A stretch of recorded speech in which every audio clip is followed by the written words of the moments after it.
અને આ લેક્ચર એક નાનકડું જોઈ લેશો તો પબ્લિક એડમિનિસ્ટ્રેશનનું તમને એક પ્રાઇમર મળી જશે. જાહેર વહીવટ શું છે એનું થોડુંક તમને આભાસ મળી જશે.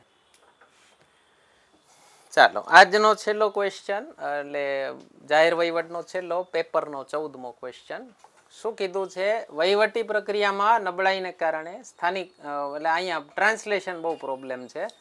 આમાં ઇંગ્લિશમાં કીધું છે એન્ડેમિક કરપ્શન અને એનું ગુજરાતી આણે ભાઈએ કર્યું છે સ્થાનિક ભ્રષ્ટાચાર. એટલે કહું કોક ક્લર્કે પેપર કાઢ્યું એવું મને લાગે છે. ક્યાંકથી ટર્મ લીધો અને ગુજરાતી કરી નાખ્યું છે. ભારતમાં સ્થાનિક, ભારતમાં ક્યાં સ્થાનિક ભ્રષ્ટાચાર? આખા ભારતમાં છે. સ્થાનિક એટલે લોકલ. આખા ભારતમાં ભ્રષ્ટાચાર બાપા. સ્થાનિક ભ્રષ્ટાચાર નથી. એવું નથી મુંબઈમાં થાય રાજકોટમાં ન થાય એવું થોડી છે. બધે થાય છે. શું કીધું છે? Endemic corruption. Endemic corruption occurs due to weakness in administrative process. એટલે વહીવટી પ્રક્રિયામાં નબળાઈને કારણે આનું એન્ડેમિકનું ગુજરાતી થાય વ્યાપક ભ્રષ્ટાચાર છે. બરાબર. આનું ટ્રાન્સલેશન કરવું હોય તો એન્ડેમિક એટલે શબ્દ આવ્યો રોગચાળામાંથી. ઓકે, રોગચાળો ક્યારે કહેવાય? વ્યાપક પ્રમાણમાં ફેલાઈ ગયો હોય તો રોગચાળો કહેવાય ને. That is endemic. પેન્ડેમિક એટલે હું આખી દુનિયામાં ફેલાઈ ગયો. પેન આખા અખિલ વિશ્વમાં ફેલાઈ ગયો તો પેન એક જગ્યાએ ફેલાણો રોગચાળાની જેમ ફેલાણું કરપ્શન એ તો છે જ. ઓકે, તો what hinders the efforts to combat endemic corruption in India? શું કીધું છે? આને લડવાના પ્રયત્નોમાં કયા અવરોધો છે, હિન્ડ્રન્સ કયા કયા છે? હવે આનું એણે શું કામ આવું કર્યું છે? એણે શું કર્યું હશે? જેને ટ્રાન્સલેટ કર્યું છે એણે જો એન્ડેમિક કરપ્શન ઇન ગુજરાતી લખ્યું હોત ને તો વ્યાપક ભ્રષ્ટાચાર મળ્યું હતું.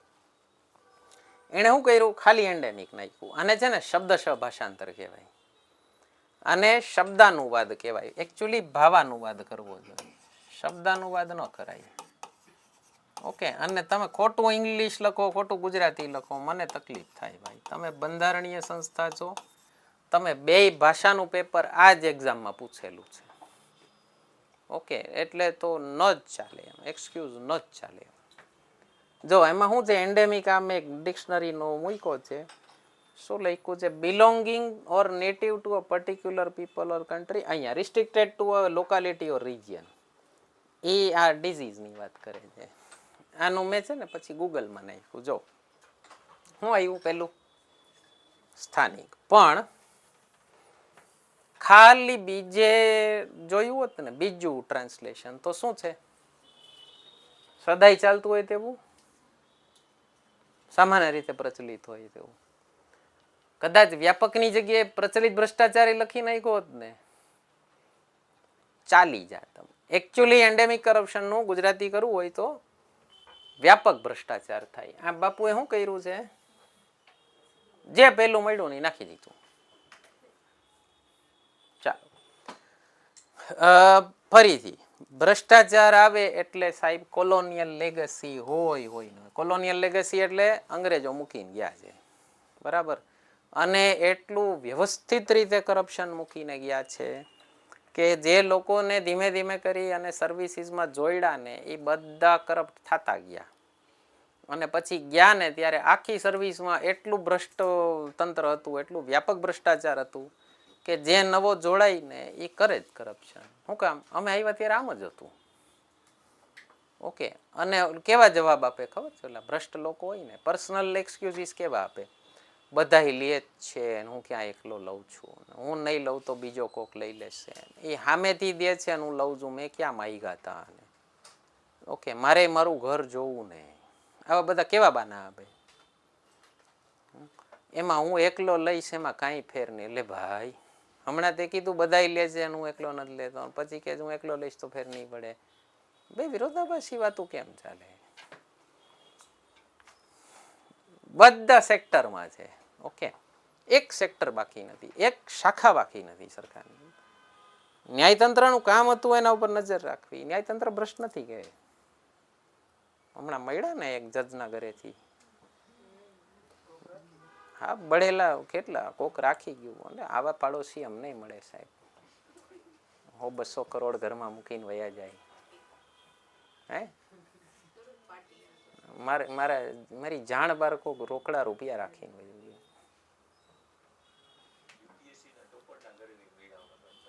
યુપીએસસી ડો યુપીએસસી ડો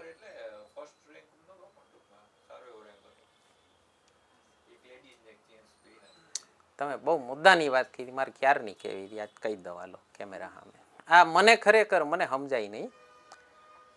યુપીએસસીનું રિઝલ્ટ આવે અને ફર્સ્ટ રેન્ક આવે ને એ બધાના ઘરે ન્યૂઝ ચેનલ વાળા દોડીને પહોંચી જાય. એટલે તમને શું ફેર પડે કોનો ફર્સ્ટ રેન્ક આવ્યો? એ તમારા માટે બધા ભારતીયો હરખા ને 140 કરોડમાંથી આનો ફર્સ્ટ રેન્ક આવ્યો કે ઓલાનો ફર્સ્ટ રેન્ક આવ્યો, તમને શું ફેર પડે? તમે શું કામ જાવ છો એના ઘરે? તમે એ કામ કરો. જો જાગૃત મીડિયા હો ને તો તમે એ કામ કરો કે જેનો ફર્સ્ટ રેન્ક આવ્યો ને એ નોકરીએ લાગ્યા પછી 5 વર્ષ પછી 10 વર્ષ પછી કામ કેવું કરે છે, અને 10 વર્ષ પછી એ બધા ફર્સ્ટ રેન્ક વાળા ઉપર એક સ્ટોરી બનાવો કે જો ભાઈ આનો ફર્સ્ટ રેન્ક આવ્યો તો વાતે ગાતે એણે બધા મેગેઝિનમાં ફોટા છપાવ્યા હતા, પણ કામ હવે આવું કરે છે. ત્યારે તમે સાચા મીડિયા હાઉસ થયા. તમે જો મીડિયાની જવાબદારી પૂરી કરો, તમે શું કરો છો ભાઈ? બધાને ઓલું સની યુ આર બિઝનેસમેન, તમને ખબર છે આ વેચાય છે એટલે હું બતાડું છું. બધાને ઓલી ઇમોશનલ સ્ટોરી બતાવી દે, અને એમાંય કોઈક બિચારો ગરીબ રિક્ષાવાળાનો, કોઈક શાકવાળાનો, કોઈક કચરાવાળાનો છોકરો આઈએસ બની જાય એટલે એવી ઇમોશનલ સ્ટોરી કરીને બતાવશે. ઓકે ભાઈ, એ જેન્યુઅનલી ભણવામાં સારો હશે, પણ એને જોઈને બીજા 500 જણા પછી પોતાનું કામ મૂકી અને આઈએસના સપના જોવા માંડે. તમે એ ટાઈપના સપના બતાડો, વ્યાજબી નથી સાહેબ,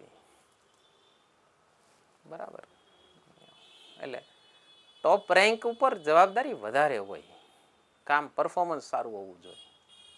ઓકે, એ જ રીતે એક બીજા કોક છે ગુજરાતીમાં બોલતા, મારું નામ મિસ થઈ ગયું, કદાચ પોડકાસ્ટની મને કોક ક્લિપ મૂકી હતી. ભાઈ તમે કાસ્ટના લોકો બહુમાન કરો છો, અમારી કાસ્ટના આટલા લોકો પાસ થયા, સામે એ કરજો કે ભાઈ મારી કાસ્ટનો તું ઓફિસર બન્યો જો તો નામ રોશન કરજે, સારું કામ કરજે. લોકો ઉદાહરણ આપે કે ભાઈ જો સારો અધિકારી છે, પછી લોકો એ ઉદાહરણ ન આપે કે જો કેવડો બંગલો બનાવ્યો. કે એકચ્યુઅલી બધે વર્ચસ્વની લડાઈઓ થઈ ગઈ છે.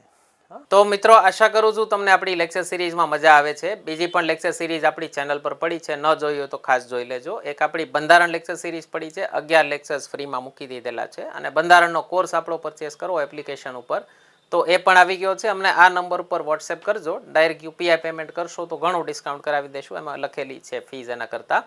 બીજી વૈદિક મેથ્સની લેક્ચર સિરીઝ ચેનલ પર પડી છે, એ ન જોઈ હોય તો ખાસ જોઈ લેજો. વૈદિક મેથ્સથી તમારી કેલ્ક્યુલેશન સ્પીડ કેટલી વધી શકે એનો તમને ખ્યાલ આવશે. પ્રીવિયસ પેપર સોલ્યુશન આપણે મેથ્સના મૂકતા રહીએ છીએ, તો જોશો તો ખ્યાલ આવશે કેટલો ફરક પડે.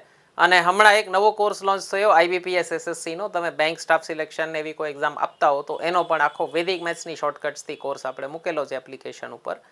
જ્યોગ્રાફી અને સાયન્સ એન્ડ ટેકનો પણ કોર્સ પડેલો છે એપ્લિકેશન ઉપર. કોઈ પણ કોર્સ પરચેસ કરવો હોય અમને આ નંબર પર વોટ્સએપ કરજો, તમને ડાયરેક્ટ યુપીઆઈ પેમેન્ટ કરશો તો ઘણું બધું ડિસ્કાઉન્ટ કરાવી દેશું. એપ્લિકેશનનું નામ અહીંયા પડ્યું છે. ન પરચેસ કરવો હોય તોય કોઈ પ્રોબ્લેમ નથી, ફ્રીમાં ઘણા બધા લેક્ચર્સ પડેલા છે આપણી યુટ્યુબ ચેનલ ઉપર, એ જરૂરથી જોઈ લેજો, ખૂબ જ ફાયદો થશે. કન્ટિન્યુ કરીએ છીએ લેક્ચરથી. બીજું શું થયું? પોલિટિસાઇઝેશન ઓફ કરપ્શન થઈ ગયું. બે વસ્તુ છે, કરપ્શન ઓફ પોલિટિક્સ થઈ ગયું છે અને પોલિટિસાઇઝેશન ઓફ કરપ્શન પણ થઈ ગયું છે. એટલે પોલિટિક્સમાં ઘૂસી ગયું, ઇલેક્શનમાં ઘૂસી ગયું. અને એક તમને કહું, ડેમોક્રેસીનો સ્વભાવ છે કરપ્શન, કારણ કે તમે આવડા મોંઘા ઇલેક્શન ક્યાંથી લડશો? એટલે અમેરિકામાં નથી એવું ન માનતા હો, આ બાપુએ આણે ધોમ કર્યું છે કરપ્શન. અત્યારે અમેરિકાનો જે છે એ નામ નથી લેતો, વળી યુટ્યુબ પોલિટિકલ વિડીયો માર્ક કરી દે છે. તમે ચેક કરી લેજો, ઓપરેશન સિંદૂર દરમિયાન અચાનક એનો રૂખ કેમ આમ એન્ટી ઇન્ડિયા થઈ ગયો. ઓપરેશન સિંદૂર દરમિયાન એનો દીકરો પાકિસ્તાન આવી અને બિટકોઇનનો મિન્ટિંગ પ્લાન્ટ નાખીને ગયો છે.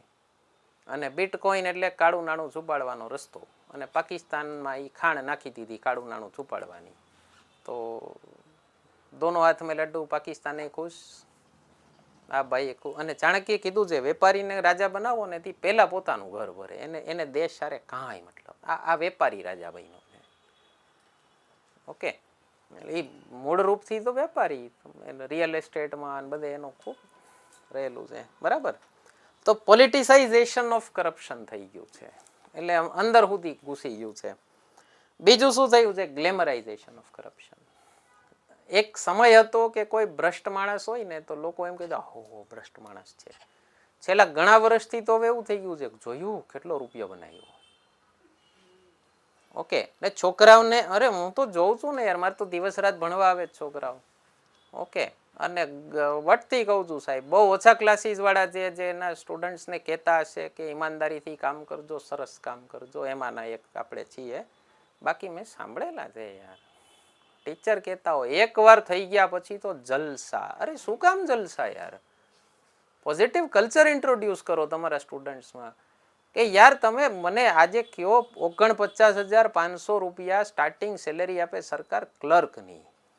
મને રાજકોટમાં, અમરેલીમાં કે છોટા ઉદેપુરમાં કે મને પોરબંદરમાં મને કેટલી કંપની જે 50,000ની સેલેરી આપતી હોય મને બતાવી દો સાહેબ. ટિયર 2 ટિયર 3 સિટીમાં 50,000 સેલેરી મળે ઇટ સેલ્ફ બહુ મોટી વસ્તુ છે. તમે કેમ એવું ન શીખડાવી શકો કે ભાઈ 10,000 15,000 રૂપિયા સ્ટાર્ટિંગ સેલેરીના ભાવ હાલે છે રાજકોટમાં, એની સામે તમને 50,000 મળવાના છે, તો સરકારનું કામ સરસ કરજો. એ પાસ થયેલો છોકરો ત્યાં નોકરીએ લાગ્યા પછી જવાબ દેતા એને ઝાટકા વાગે, ખાલી જવાબ દેતા. મેં જોયેલું છે આ વસ્તુ. જે કામ એનું છે જવાબ દેવાનું નથી કરતા. શું કામ? રૂલર વર્સિસ રૂલ્ડ મેન્ટાલિટી, જે અંગ્રેજો નાખી નહીં ગયા. 3% લોકોને આખા ભારતમાં સરકારી નોકરી મળેલી છે, અને એ 3% લોકો છે ને પોતાની જાતને રૂલર સમજવા માંડે છે કે ઓલા 97% તો ઠીક હવે. અને આમ એક છે ને, આમ એક કિલ્લો બનાવી નાખ્યો છે કે એક્ઝામ પાસ કરી અને કિલ્લાની ઓલી બાજુ વયા જાવ ને એટલે તમે રૂલર. પછી જેવો ઓલી બાજુ જાય ને એટલે ભૂલી જાય કે ભાઈ આપણે 97%માં હતા ત્યારે આપણે આ વસ્તુથી પીડાતા હતા. પણ આ મેન્ટાલિટી થઈ ગઈ છે કે એ તો રૂલ્ડ ક્લાસ છે, અમે રૂલર ક્લાસ છીએ. ઓકે, અને સેમ આ વસ્તુ નેતાઓમાં છે. તમે જોઈ લેજો, ગરીબોની વાત કરતા કરતા જ્યારે એ નેતા મોટો થઈ જાય ને પછી એના સુર જોઈ લેજો તમે. ઓકે, હા, રાજકીય ઈચ્છા શક્તિ. ફરીથી રાજકીય ઈચ્છા શક્તિ શરૂઆતથી રહી હોત તો અત્યારે કરપ્શન ન હોત. બરાબર. અને ક્યાંક ને ક્યાંક શું થયું, પછી ધીમે ધીમે કરતા એટલું ઊંડું ઉતરી ગયું હતું કે જે પાર્ટી શરૂઆતમાં કરપ્શન નહોતી કરતી, જે નેતાઓ શરૂઆતમાં નહોતા કરતા, એને પણ આ ખાસ કરીને ઇલેક્શન માટે કરવા પડ્યા. પછી શું હોય, પાર્ટીમાં અમુક લોકોને લીધા હોય કે જે બદનામ હતા જ પહેલેથી, તો હવે એ કાંઈ થોડી તમારી પાર્ટીમાં આવીને કાલથી કરવાનું બંધ કરી દેશે. તો પછી શું હોય, આખાડા કાન કરવા પડે, તે પછી હલાવવું પડે, ભાઈ આવું જ છે તેવું જ છે. અક્રોસ પાર્ટી લાઇન્સ કહું છું હો, બધી પાર્ટી ગણી લ્યો તમે, રાજકીય ઈચ્છા શક્તિની કમી તો તમને ખૂબ દેખાશે. અને પછી શું થયું, મની પાવર ગોઈશો પોલિટિક્સમાં, એની હારે મસલ પાવર, એટલે પૈસા બાહુબલ બધું ગોઈશું. પછી હવે એને લડવા માટે બધા વચ્ચે પૈસા કમાવાની હોડ જાય ગઈ કે ભાઈ હવે જે પાર્ટી આગળ જાજો પૈસો હોય એ ઇલેક્શન જીતી શકે. તો આમ સંસ્થાકરણ થઈ ગયું, ઇન્સ્ટિટ્યુશનલાઇઝેશન ઓફ કરપ્શન થઈ ગયું. લેક ઓફ ટ્રાન્સપેરન્સી, અકાઉન્ટેબિલિટી છે જ. અકાઉન્ટેબિલિટી એટલે જવાબદેહી નથી ને ભારતમાં. તમે ગમે એ કામ કરો ન કરો, કોણ પૂછવા વાળું છે? મેં અગાઉના એક મેઇન્સ પેપર સોલ્યુશનમાં કીધેલું, જાહેર સેવકો માટે no incentive to perform, no pressure to perform. સરસ કામ કરશો તો કોઈ ઇન્સેન્ટિવ નથી, કોઈ વળતરે નથી. કામ નહીં કરો તો પ્રેશરે નથી. બરાબર. તો સંસ્થાગત થઈ ગયું છે. હા, બીજી વસ્તુ, હાવ ખરાબ ચહેરો નથી દેવો મારે. ડેમોક્રેસીમાં કોઈ પણ સુધાર લાવો ને એટલે એ પોતે જ લાંબી પ્રોસેસ હોય. આપણે ફરીથી કહું, ચાઇના નથી, નોર્થ કોરિયા નથી કે તમે કાલ સવારે દંડો મારો, ખબરદાર કોઈએ પૈસા લીધા તો અને કોઈએ આમ કર્યું તો બધાને ગાયબ કરી દઈશ, તો એ વસ્તુ આપણે ન થઈ શકે. સરકાર બની હોય, કેટલા એના ટેકા લઈને બની હોય. બરાબર. તો ધીમે ધીમે કરતા જેવી રીતે ઇન્સ્ટિટ્યુશનલાઇઝેશન થયું છે ને, એવી જ રીતે એને ઇન્સ્ટિટ્યુશનલી કાઢવું પડે, સંસ્થાગત કરી અને એને ધીમે ધીમે કરતા કાઢવું પડે. એક દિવસમાં ન જાય, જનરેશનલ ચેન્જ હોય. કરપ્શન કાઢવો પેઢીગત બદલાવ હોય. એક પેઢી આવે, વ્યવસ્થિત હેલ્ધી એન્વાયરમેન્ટમાં કામ કરે ને પછી એ ઓર્ગેનાઇઝેશનનું વર્ક કલ્ચર એવું થઈ જાય. તમે એવા ઘણા ઓર્ગેનાઇઝેશન જોઈ શકો કે જેમાં વર્ક કલ્ચર સારું છે, સરકારી છે. બેસ્ટ ઉદાહરણ ઈસરો, DRDO. ઓકે, ગુજરાતનું ઉદાહરણ દઉં, ગુજરાત ગેસ. નવી કંપની બનેલી, કેટલી વ્યવસ્થિત કામ કરે છે, સરકારી કંપની જ છે. ઓકે, ઘણી બેંક્સમાં કલ્ચર સુધરી ગયું છે ને હમણાંથી. તમે જુઓ નવા જેમ યંગસ્ટર્સ વધતા જાય છે, નવો નવો લોટ આવતો જાય છે. હમણાં જે નવા સરકારી ટીચર ભરતી થયા, મેં એ લોકોના ફીડબેક છોકરા વગરથી સાંભળ્યા, સરકારી સ્કૂલના છોકરા વગરથી, કે ના ના કાળા માથાવાળા ટીચર સારું ભણાવે છે. ઓકે, હા, એક આ મોટી પ્રશ્ન છે ભારતમાં, સ્વતંત્ર સંસ્થાઓની કમી છે જે કરપ્શન ઉપર કામ કરે. બની ઘણી CBI ને ઘણી બની, પણ એ સ્વતંત્ર રહી નહીં. એમાં પોલિટિક્સનો બહુ ઇન્ફ્લુઅન્સ આવી ગયો. CBI ઉપર તો સુપ્રીમ કોર્ટે કીધેલું કે પાંજરામાં પૂરેલા પોપટ જેવી છે, જે માલિક કે એ જ બોલે છે. ઓકે, તો આ એક બહુ ખરાબ વસ્તુ છે. ટેકનોલોજી બહુ મોડી આવી આપણા દેશમાં, અને એના કારણે શું થયું, પ્રાઇવેટ મીડિયા, સોશિયલ મીડિયા બહુ મોડા આવ્યા. વહેલા આવી ગયા હોત ને અત્યારે ઓલમોસ્ટ ખતમ થઈ ગયું હોત. અને ફરીથી કહું છું, સોશિયલ મીડિયા છે ને કરપ્શન ગ્રાસરૂટ લેવલનું ધીમે ધીમે ગાયબ કરી નાખશે. કારણ કે હવે શું છે, પ્રાઇવેટ મીડિયા ખૂબ છે, સોશિયલ મીડિયા ઉપર પ્રાઇવેટ મીડિયા ખૂબ છે, અને જે બધા ઓલા નવા નવા જર્નલિસ્ટ આલે છે ને, કોન્સ્ટન્ટ ન્યૂઝ ગોતતા હોય. હું ફાટ કરતી રીલ બનાવી નાખી, એ રીલ વાયરલ થઈ ગઈ, સરકાર ઉપર પ્રેશર આવે કે ઓલો ભ્રષ્ટ છે, કાઢો. તો એવા કેટલા બધા નીકળશે ને, એટલે બીસે લોકો. અત્યારે તમે કોઈ પણ સરકારી ઓફિસમાં જાજો, તો ચડાઈ કરતું હોય ને, ખાલી ફોન કાઢ લેજો, સુર ફરી જશે. તમારે રેકોર્ડ કરવાની જરૂર. મારે થયેલું છે, તો ચડાઈ જ કરતા હતા થોડાક મોટી ઉંમરના, 50-50+, અને તો ચડાઈ કરતા હતા. મેં શું બોલ્યા, ફરીથી બોલો તો કે બંધ કરો રેકોર્ડિંગ. મેં તું કાંઈ ખોટું નથી બોલ્યા તો ફરીથી બોલી જાઓ, અને રેકોર્ડ કરું છું, એનો કાંઈ વાંધો ન હોવો જોઈએ. કાંઈ ખોટું નથી બોલ્યા ને તમે, ફરીથી બોલી જાઓ એકવાર. તો બસ ફટફટ કામ કરીને પૂરું કર્યું એને. તો જેમ સોશિયલ મીડિયાનો ફેલાવો વધશે ને, એમ ગ્રાસરૂટ લેવલનું કરપ્શન ઘટી જશે. બરાબર? હા, એક આ મોટું કારણ સાહેબ, ગરીબીના 20 ચક્રમાં ફસાઈ ગયેલા આપણે હતા. હવે તો ઘણા બહાર નીકળી ગયા. એક હતું કે ભાઈ ભારત ગરીબ છે ને એટલા માટે આ ખામી છે, અને આ ખામી છે એટલે ગરીબ છે. તો એનાથી શું થતું હતું, પર કેપિટા ઇન્કમ ઓછી હતી, લોકો પાસે વિરોધ કરવાનો સમય નહોતો, સંસાધનો નહોતા. હવે શું થાય છે, પર કેપિટા ઇન્કમ ને આવક ને બધું વધ્યું છે ને, વિરોધનો પણ સ્કોપ વધ્યો છે, બીજું સરકારી નોકરોના પગારે વધ્યા છે. ઓકે, હવે કદાચ ઉપરી આય બંધ થશે ને તે લોકોને વાંધો આવે એમ નથી. એક સમય હતો કે પગારના ધોરણો ખૂબ ઓછા હતા. ઓકે, તો ત્યારે વધુ જસ્ટિફાઈ કરી શકતા હતા. જસ્ટિફાઈ હોય તો નહીં કોઈ દિવસ, પણ કરી શકતા હતા. બરાબર? હવે એમાંય ઘણા લોકો, આશા કરું છું આવ્યા હશે અને આવતા હશે, કે જે કહેશે કે ભાઈ ઘણો પગાર આપે સરકાર, મારે કાંઈ જરૂર નથી. ઓકે, ફરીથી આમાં પોઝિટિવ નોટ ઉપર ખતમ કરવાનો સ્કોપ નથી, છતાંય ટ્રાય કરું છું. સ્થિતિ સુધરે છે, ઘણી જગ્યાએ કરપ્શન ખતમ થવા માંડ્યું આપણને દેખાય છે. બરાબર? ટેકનોલોજીના ઉપયોગથી ને બધું દેખાય છે, ધીમે ધીમે સુધરી જશે સ્થિતિ. બરાબર છે?